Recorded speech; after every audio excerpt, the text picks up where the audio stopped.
Olá pessoal, eu sou Cláudio Cardoso, esse é o Rosa dos Ventos, o podcast da jornada interior dos imigrantes brasileiros.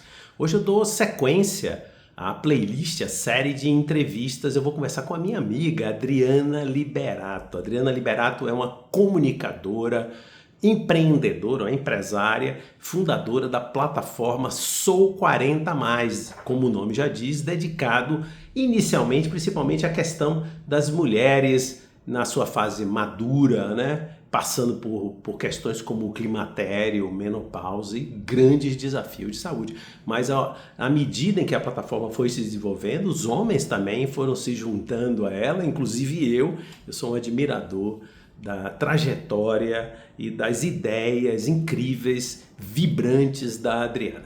Então eu aproveito para convidar também vocês a se inscreverem no nosso canal, darem seu gostei ou não gostei ao final, mas se inscrevam, porque é importante para que o nosso trabalho atinja outras pessoas. Vem comigo para essa conversa muito gostosa com a nossa Adriana Liberato.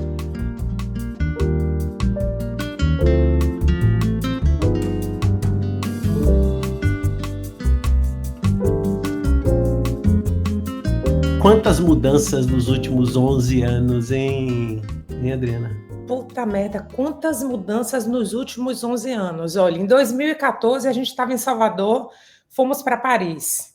Passamos 4 anos em Paris, até 2018. Em 2018, nós fomos para Troy, em Michigan, que foi uma mudança, assim, totalmente radical. Você sair de Paris e para Michigan, in the middle of nowhere, né? Então, a gente foi para Troy. Passamos 3 anos em Troy. A gente escolheu Troy, é perto de Detroit, mas por causa da escola de Rafa, que Rafa chegou nos Estados Unidos ainda no high school, então era bem importante a gente ter uma escola de qualidade. Então, fomos para Troy. Em 2021, compramos uma casa maravilhosa numa outra cidade chamada Lake Orion. Amamos, estávamos assim, em love com a casa. Resultado, mudanças totais, 1 ano e meio depois, né, no trabalho de chefia, na vida profissional de chefia. E a gente, todas essas mudanças foram motivadas pelo trabalho dele, né? A gente começou pela expatriação em 2014, onde saímos de Salvador e fomos para a França. Então, em 2021, a gente mudou para casa no final do ano, maravilhoso. A gente passou o Thanksgiving lá. Resultado, quando chegou em janeiro de 2023, mudanças novamente pela frente, e em maio ele recebeu uma proposta fantástica para mudarmos para a Califórnia. E aí essa mudança que foi punk, ele veio antes, ele passou aqui 6 meses e eu indo e voltando para poder dar assistência aos meninos e dar assistência a ele também. Então, assim, foram 6 meses para mim bem puxados, bem intensos e bem dividida, né, que eu estava. E vendemos a casa em outubro de 23 e eu me mudei só com o filho mais velho, porque o filho mais novo já ficou em Michigan. O ninho já começou a ficar vazio daí, né? Aí você imagina o coração. Então, Rafa ficou em Michigan para terminar a faculdade, para concluir a faculdade. A gente fez a mudança dele da nossa casa para a cidade da faculdade. E Chefezinho, que é o mais velho, resolveu vir com a gente para a Califórnia. Pediu demissão e veio para a Califórnia. Não deu 3 meses, ele falou: estou indo embora. E aí o ninho ficou vazio de vez. A gente veio para a Califórnia, mas na Califórnia a gente passou um tempo numa cidade chamada Chino Hills, que é 30 minutos de downtown Los Angeles, por causa do trabalho de chefia. E aí, quando chegou em dezembro do ano passado, a empresa de chefia foi vendida, né? Na verdade, ele vendeu a empresa, porque a empresa ia fechar. Ele conseguiu fazer um turnaround e conseguiu vender a empresa, mas ele falou: não é isso que eu quero, não, vamos ver o que é que a gente faz. Ele estava em alguns processos e aí recebeu um convite inusitadíssimo para voltar para o Brasil, para uma empresa maravilhosa que a gente não tinha conhecimento. E lá vamos nós, e lá vou eu embarcar nessa, né? Porque eu só estou embarcando na dos outros nessa brincadeira.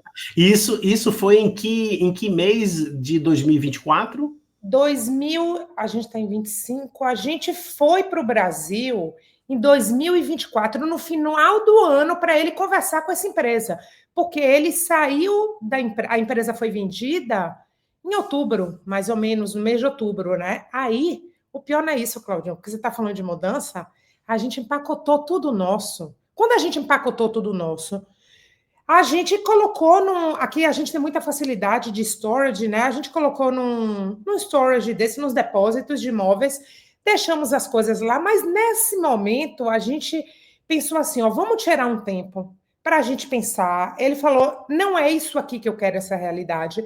Ele estava conversando com algumas empresas também, e a empresa querendo muito que ele continuasse, né? Porque a empresa ela tinha que passar por uma série de processos burocráticos. Então, quando a empresa foi comprada logo, ela não começou a operar. Ela precisou de um tempo, toda a legislação, Califórnia, adaptação, e aqui as leis são muito mais rígidas. Resultado, ele falou: vamos pegar esse tempo, né? Ele negociou: vamos pegar esse tempo e vamos dar uma pensada, né? Tipo assim, vamos passar um mês no Brasil. Resultado, eu fiquei com 2 malas. Essas 2 malas eram para passar uma chuva no Brasil. Nessa brincadeira, a empresa brasileira entrou em contato com ele. A gente estava aqui nos Estados Unidos, mas a gente estava na Flórida. A gente não estava nem mais em Califórnia, não estava em lugar nenhum, estávamos na Flórida. Ele falou: bom, a gente está indo para o Brasil, vamos conversar. Chegou lá, meu amigo, ele se encantou pela empresa. Eu falei: me lasquei. Lá vou eu embarcar nessa de novo e voltar para o Brasil. A gente falou: vamos nessa. Voltamos para o Brasil, só que para Recife, né? Que é Nordeste, a gente já conhece a cultura, sabe como as coisas funcionam, o povo super caloroso, receptivo e tal. Mas para quem está morando aqui há quase 11 anos, é um choque. Os 2 filhos nos Estados Unidos. É um choque. Brasil. E essa decisão foi tomada no final de dezembro. Qual é o nível de equilíbrio psicológico que uma pessoa tem que ter, ou que tipo de fórmula psicológica tem que ter para conseguir lidar pisando num terreno que é muito fluido, é móvel, não tem nada seu, aquela ideia de ancoragem. Talvez algumas pessoas não precisem disso, mas eu queria ouvir um comentário seu sobre essa dimensão psicológica, que é o material do Rosa dos Ventos, e uma matéria-prima, não só, não é? Porque a psicologia está em tudo, está no nosso corpo, na nossa vida, na nossa cultura, mas enfim, eu queria ouvir essa visão sua, né? Que nível de exigência e demanda e pressão é feita sobre a psicologia das pessoas num terreno de tantas mudanças? Meu querido, eu sempre disse que se tem uma coisa que é constante na vida é a mudança, né? Então, e eu sempre fui uma pessoa que vai no flow, né? Eu não tenho muito uma rigidez. Eu nunca tive uma rigidez. Eu sempre fui extremamente flexível, até porque eu tenho muitos quereres na minha vida. Então, todos esses quereres, eles não estão na mesma direção. Eles estão, às vezes, inclusive, em direções opostas. E eu preciso ter essa flexibilidade, eu preciso ter essa elasticidade para essa questão da mudança, porque senão eu não consigo realizar o que eu desejo. Então, isso é uma coisa. Outra coisa é o seguinte: eu não costumo ficar reclamando de nada, não. Eu não costumo, eu digo assim, a gente pede as coisas, eu não queria morar fora, eu queria morar fora.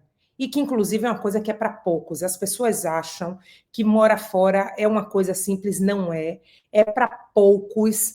Você precisa ter primeiro, muito autoconhecimento. Você precisa saber muito quem você é. E aí, entrando nessa esfera, assim, de psicologia, eu me conheço muito e a coisa que eu acho mais importante nessa vida é o autoconhecimento, porque sem autoconhecimento a gente não vai para lugar nenhum. E quando a gente se conhece de verdade, aí, sobretudo nessa fase da vida, né, Claudinho, que eu acho que, inclusive, a gente saber o que não quer é mais importante do que saber o que quer, porque a gente vai ter quereres até o fim da vida. Eu até morrer, eu estou querendo, eu estou desejando. Mas você saber o que você não quer, isso é importantíssimo. Então, isso me norteia e eu estou aberta para experimentar coisas. Porém, é muito difícil, porque nesse trajeto todo aí, você citou, eu sou o indivíduo, né? A pessoa, a mulher, eu sou a esposa, eu sou a mãe, eu sou a profissional. São muitos papéis envolvidos nessa equação, e, na verdade, o que eu percebo é o seguinte: que todas essas mudanças que eu participei, inclusive, e que não só que eu participei, eu fui a decisiva em tudo isso, até mais do que o meu marido, que eu sou mais de empurrar ele, né? Vamos, vamos, vamos, eu quero ir, eu quero ir. E quando a gente saiu do Brasil, na cabeça dele, ele vinha passar 2 anos, e eu, na minha cabeça, eu digo, nunca mais eu volto. Nunca mais eu volto, porque eu quero ganhar o mundo, né? O que eu ia encontrar, eu não fazia ideia, porque a gente é uma caixinha de Pandora. Vamos falar aqui da sua plataforma, Sou 40 Mais, né? E que é incrível, né? Uma ideia incrível e que é mais com mulheres ou muitos homens participam? Conta aí pra gente essa iniciativa. Claudinho, é muito interessante. Deixa eu voltar um pouquinho e aí eu vou contextualizada para dar uma contextualizada para responder a sua pergunta. Eu criei o Sou 40 Mais por uma necessidade minha, né? Quando eu estava na França, em 2017, início de 2018, eu estava com 46 anos. Eu comecei a ter vários episódios de saúde que eu achei, até por uma questão histórico-familiar, que eu estava com problemas cardíacos.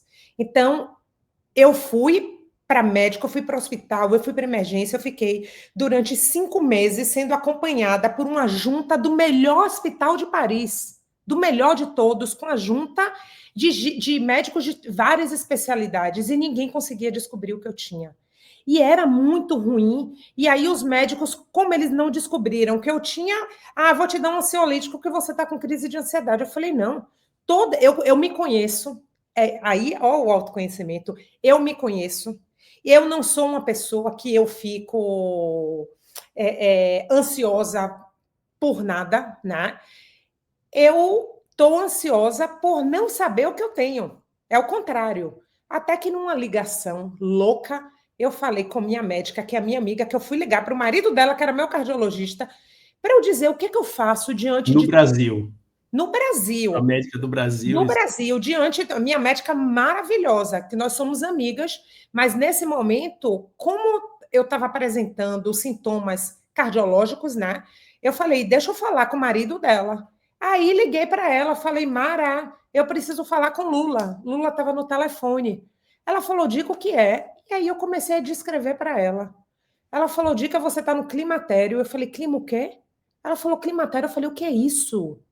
Aí ela foi me explicar que era um período que antecedia a menopausa, que era muito comum, que os médicos ainda, muito poucos, ouviam falar disso, e menos ainda tinha uma base para poder tratar do assunto.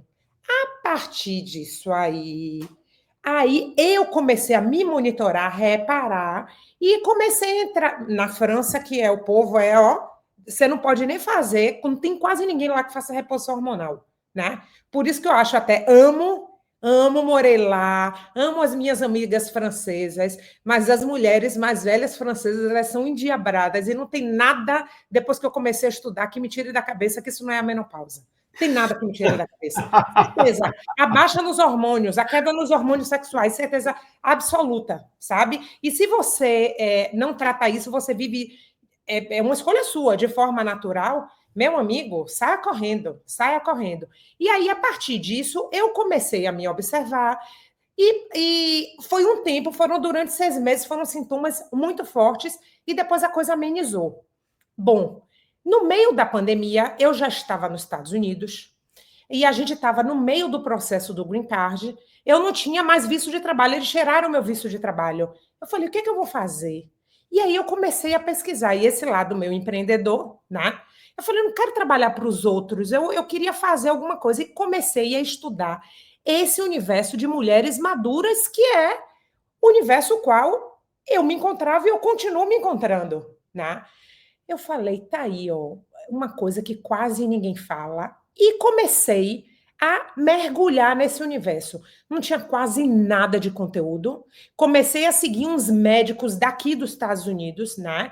E uns acadêmicos, muita gente de pesquisa, muita gente que tinha um conteúdo muito bacana que a gente não via em lugar nenhum, muito pioneiro. Eu falei, eu já sei o que eu quero fazer. Na época, eu criei como Proud of 40. Né? Eu digo, pô, eu estou nos Estados Unidos e aí vai fazer o conteúdo em inglês, em português, aquela confusão de você não saber direito. Só que eu fiz um planejamento estratégico e eu falei, esse é um mercado que eu quero estar inserida, eu quero fazer parte, eu quero ser uma das players desse mercado. E aí só que quando você bota a cara nesse mercado, as pessoas, e eu tô com a cara ali na rede social, no Instagram, fica parecendo assim, influencer, ela quer. Não, não, não, não, não, não. É muito mais do que isso, porque o meu negócio é, vamos criar uma comunidade de mulheres maduras onde haja troca de verdade. E eu acredito, eu odeio esse negócio. Vamos empoderar botando a bunda de fora. Não, minha linda, a gente só empodera através da informação de qualidade. Porque informação é poder. E a gente, com informação de qualidade, a gente pode tomar decisões de forma consciente. Então, esse é o meu propósito, é trazer informação de qualidade para que as mulheres possam tomar decisões de forma consciente e a gente ter um espaço de troca confiável, de troca madura e não de superficialidade. Eu não sou uma pessoa superficial, eu não gosto de superficialidade. Eu acho que superficialidade é para um encontro social. Eu acho que, ainda mais chega nesse momento da nossa vida, a gente precisa dessa troca, porque são mudanças muito fortes e muito significativas a partir dos 40 anos. E é tudo ao mesmo tempo agora, Claudinho. Então, você tem, como no meu caso, você tem filhos que... No meu caso, tem a questão da mudança internacional. Mas se eu tirar essa coisa da mudança internacional, a gente tem os filhos crescendo e saindo de casa. Às vezes, os pais, eles assumiram o papel de pais, esqueceram o casal. Então, você tem uma relação que está totalmente desgastada e, muitas vezes, dois desconhecidos que simplesmente fazem as funções de pai e mãe. Aí, quando os filhos saem de casa, aquilo fica gritante. Então, você vê uma época que as pessoas se divorciam muito, que tem a questão do ninho vazio, a questão da carreira, porque lá atrás, quando a gente se forma, que a gente não tem nenhuma base para saber se aquilo mesmo, se aquela escolha faz sentido, a gente tem que gerar roda. E nessa coisa de gerar roda, ninguém está pensando, será que isso está alinhado com o meu propósito? Que propósito, gente? Quem pensa em propósito com 20 e poucos anos de idade? Né? Você precisa gerar roda, você precisa fazer dinheiro. Então, assim, eu e chefia, a gente teve filho cedo, tivemos 2 filhos, e a gente precisa trabalhar, vamos trabalhar e tal. E aí chega nessa fase da vida, uma batida assim na sua porta, é uma batida grande, é um chamado. E é um chamado para você olhar para si. E nós, mulheres, além de todas essas mudanças, de todo esse contexto, vem o declínio dos hormônios sexuais, que mexe demais com a gente. E as pessoas ficam achando que é só a questão do sintoma, né? Porque o climatério ele pode começar 10 anos antes da menopausa. Uma média de mulheres entrar na menopausa é entre 48 e 52 anos. Então, vamos supor que a partir dos 40 você já pode começar a sentir esse declínio e ele se dá através de mudanças significativas. E eu conheço muitas mulheres e converso com muitas mulheres nessa minha jornada de empreendedora desse universo 40 mais, e é interessante que as mulheres falam assim: parece que eu entrei numa crise existencial. Eu não me conheço mais. Quem é essa pessoa que está aqui dentro? Tem um ser que se apossou do meu corpo e eu não sei quem é esse ser, porque são muitas questões. E aí depois, muitas vezes, você transpõe esse limite e vai para a esfera conjugal. Então, o problema deixa de ser só em você e você já acha que o seu parceiro ou sua parceira que é o problema. Há Sim. muitos divórcios nessa fase da vida. E as pessoas não se dão conta, existem vários estudos, inclusive, foi feito um estudo na Inglaterra, que outro dia eu citei num podcast meu com a minha médica, o Como Navegar pela Menopausa, que foi feito um estudo e 75% das mulheres entrevistadas atribuíram o divórcio, que chama de divórcio grisalho, à menopausa. Só que elas não sabiam que elas estavam nesse processo. Então, assim, veja bem, é um conjunto de fatores muito grande. Então, eu falei, as pessoas não falam sobre isso. Claudinha, as mulheres que chegavam para mim, mandando mensagem ou me ligando, dizendo assim, eu tenho vergonha de falar sobre isso, eu não quero falar sobre isso abertamente, porque as pessoas acham que quando a mulher já tem essa coisa do envelhecimento, a mulher a partir de 40 anos ela já está mais velha.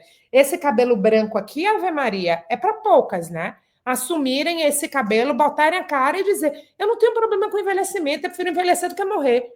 Só não envelhece quem morre antes. Eu não tenho... Pelo menos aqui no Brasil, eu não sei como está aí nos Estados Unidos, mas aqui no Brasil é muito comum as mulheres pintarem o cabelo, né? É mais comum do que homens, é mais raro homens, né? É Eu muito não sei aí comum. nos Estados Unidos se o pessoal pinta muito o cabelo também. Pinta. Também. Assim, a grande maioria. Hoje, eu fico até um pouco preocupada, porque tem um modismo de você entrar nessa onda do grisalho. Não, gente, isso é uma coisa genuína. Eu já estava de saco cheio de pintar o meu cabelo. Eu liguei para minha mãe e falei, mãe, vou deixar o cabelo branco. Ela, não tenho maturidade para isso. Minha mãe, não tenho maturidade. Eu digo, você pode até não ter maturidade, eu não estou nem aí. Sabe? Então, assim, são muitas questões, Claudinho, que a gente precisa estar muito seguro de quem a gente é. Então, quando eu criei essa plataforma, eu falei, a gente tem muito o que conversar, a gente tem muito o que trocar. E aí, o interessante, que eu respondendo a uma das suas perguntas que você fez, eu fiz a plataforma pensando em mulheres, de ser uma comunidade feminina. Tenho me assustado, porque hoje, por exemplo, no Instagram, eu tenho um pouco mais de 60 mil pessoas, 15% é homem. É homem. Gente, e como é que. Aí eu fico assim, eu conversando com meu marido, como é que eu atraí esses homens? É claro, é lógico. E aí eu vejo homens, por exemplo, como você, que são homens que vivem na sua plenitude todos os papéis. Porque a grande maioria, e até uma coisa que fica estereotipada, é que o homem ele só trabalha. E ele não. Os outros papéis deles são deixados todos de lado. E eu sei que não é verdade. Eu sei que não é verdade. E eu conheço, um deles está na minha frente, está aqui diante de mim. A gente se conhece e eu sei o seu papel de pai, de como você criou seu filho, de abrir mão da sua carreira, de colocar ela em segundo plano, para você ser pai em primeiro plano, né? De todas as dificuldades que você teve, de você ser um super parceiro, de você estar aí casado com uma mulher maravilhosa, mas de você assumir os seus papéis também dentro de casa, de você ser uma pessoa que conversa sobre sentimento, que é importante saber como a sua parceira tá, que vocês caminham juntos. Mas, meu amigo, o meu marido também é assim, não tanto quanto você, viu? Nessas tarefas todas de dentro de casa. Chefique é meu ídolo, você sabe, né? Mas Outra ele... camisa aqui. I love Chefique. Mas é uma pessoa assim, é um puta de um parceiro de vida. É um puta, um paizão, sabe? É uma pessoa que está super presente, que está preocupado com o nosso bem-estar. Então, a gente é muito parceiro e é muito bom a gente enxergar homens assim. E o que eu vejo também são homens muito perdidos, porque muitas vezes nós, mulheres, né, não deixamos os homens ocuparem seus espaços. Então, muitas vezes, as mulheres dizem assim, não, eu resolvo com o filho, eu resolvo com a filha.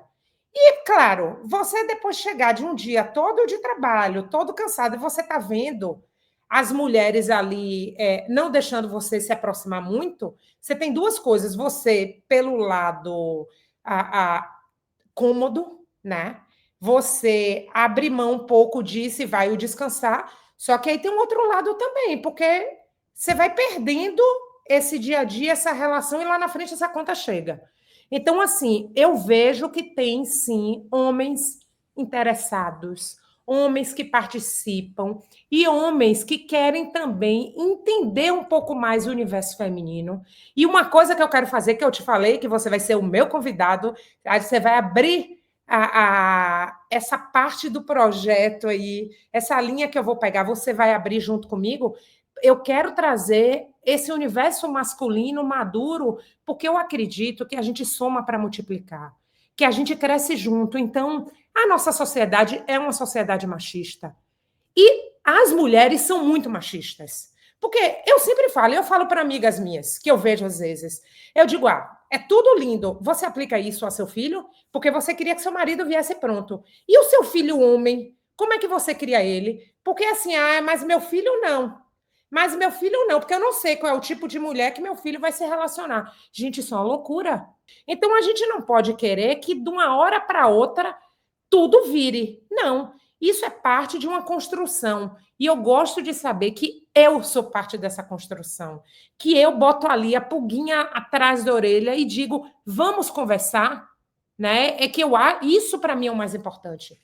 Adriana, agora é o seguinte, eu queria ouvir de você uma experiência que é muito rica nesses trânsitos França, Estados Unidos, Brasil. Para começar, pense em dois opostos, França e Estados Unidos. São dois opostos culturalmente falando. O povo é completamente diferente. E eu já te disse, que cultura, para mim, quando as pessoas me perguntam o que é cultura, para mim é a forma que você resolve problemas.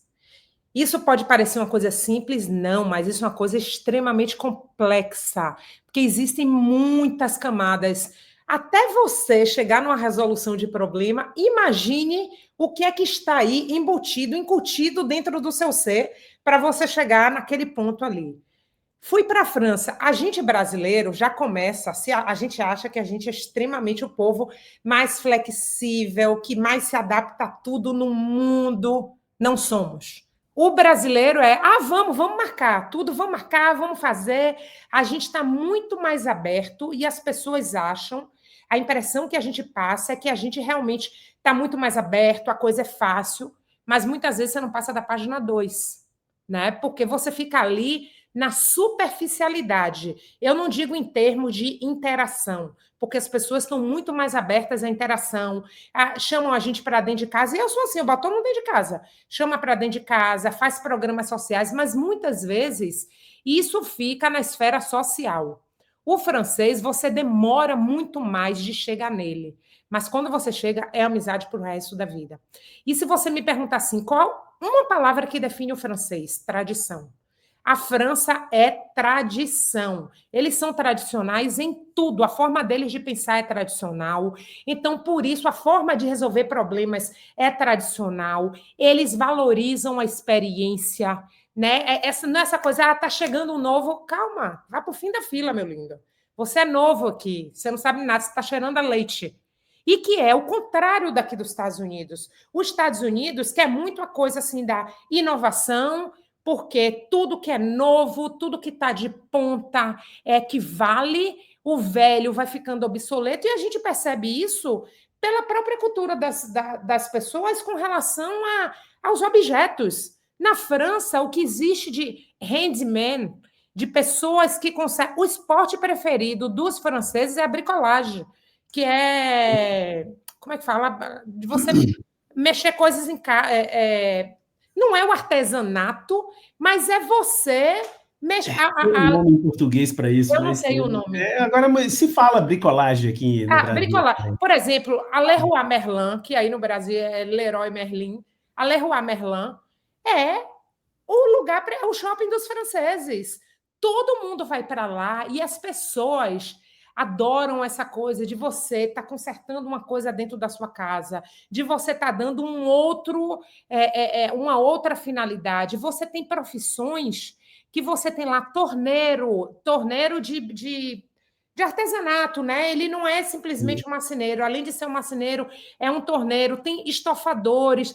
Você tem profissões que são resistentes ao tempo e eles fazem questão. O francês, essa coisa da resistência está entranhado na cultura deles.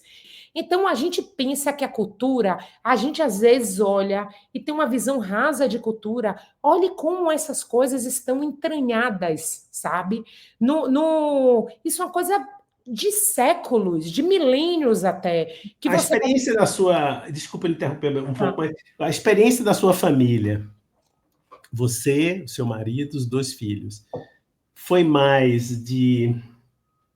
Se tivesse um mostrador, não é tão simples assim. Foi mais de dificuldade ou de crescimento pela oportunidade de estar vivendo essas novidades? Porque é um privilégio. É um privilégio trafegar na vida, podendo ver de perto grandes culturas muito marcadas, como a dos Estados Unidos e a da França, sem dúvida, são culturas... Embora, claro, sejam ambos países muito grandes, Estados Unidos bem maior, que tem diversidade, né? Assim, então, muita diversidade, né? principalmente aqui. O cara de Paris é muito diferente do cara do Uhum, sul ou do extremo norte da uhum. França. Como dos Estados Unidos também, talvez até tenha menos, não sei, mas também que é um universo gigantesco. Enfim, eu me alonguei um pouco na pergunta, mas você sentiu a experiência da sua família mais dificuldades ou mais o ganho recompensa tudo, né? Olha só, Claudinho, a dificuldade, ela faz parte da vida. Eu fico dizendo que problema é a vida acontecendo. Problema mesmo é quando a gente tem uma questão de saúde. O resto é a vida acontecendo. E eu e chefia, a gente está sempre assim, ó. Vamos aproveitar a oportunidade. O que é que a gente vai fazer com isso? Né? Vai ter dificuldade? Vai. Dificuldade pra cacete. Mas a gente chegar na França, não falar uma palavra de francês, não saber nada. É muito difícil. E a gente não tem, o brasileiro, ele está muito mais ligado à cultura americana do que uma cultura europeia, por exemplo, principalmente a francesa, que é uma cultura tão fechada, né? Então, as dificuldades são muito grandes. E foi para nós 4, tá? Porque, no meu caso, eu abri mão de toda a minha carreira, né? E eu virei mãe, virei motorista, virei cozinheira, e a pessoa que está dando apoio é a base ali para que todo mundo se sentisse bem na mudança, principalmente os meninos. Eu não consegui nem entrar numa escola de inglês ou de francês logo de cara. Eu estudava em casa de 6 a 8 horas por dia, mas eu enxergava isso como uma oportunidade. Os meninos foram para uma escola britânica, mas eles foram para a escola britânica porque já existia uma vontade deles irem fazer faculdade nos Estados Unidos. Então, a gente queria que eles estudassem inglês como base, mas tivesse o francês também. Então, eles foram para uma escola britânica. Agora, imagine o nó na cabeça desses meninos. Com o inglês, nós vai, nós fica, que não tem jeito. Hoje a coisa está até melhor. Mas, assim, inglês, nós vai, nós fica, da maioria dos lugares, principalmente se você não pratica. Então, os meninos já chegaram para uma escola britânica e tinha aula de francês também. E pior, eles entraram, os 2, surtados por futebol, foram federados num time francês que ninguém falava inglês. Então, eles tiveram que se virar. Muita dificuldade, muita dificuldade.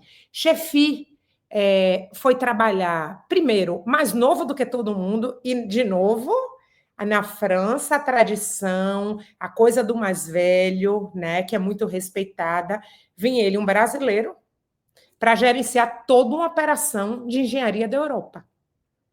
É punk. Ele não teve condição de estudar francês os 4 anos que a gente passou lá, porque ele só andava viajando. O cliente principal dele era Ford, que era americano, então, assim, e viajava, a língua comum era o inglês. Ele não conseguiu estudar. Nós tivemos muitas dificuldades, claro, mas dificuldades que são parte do processo de aprendizado. O que eu digo foi um mundo de oportunidades e nós agradecemos muito por todas essas oportunidades. Abriram a nossa cabeça, nos deram muito mais repertório, muito mais recurso inclusive, para compreender a alma humana, para compreender a diversidade e para a gente ter uma sabedoria até para descartar o que não vale a pena e pegar o que é bom. Porque é muito legal quando você sai da sua zona de conforto, você tem a oportunidade de escrever um livro em branco, de recomeçar a escrever esse livro. O que é que eu quero que faça parte dessa história? Quem é que eu quero ser nesse jogo do bicho? Né? Então, tem muitas dificuldades, tem, mas é um mar de oportunidades. Fantástico esse depoimento, Adriana. Nossa Senhora, que privilégio, viu?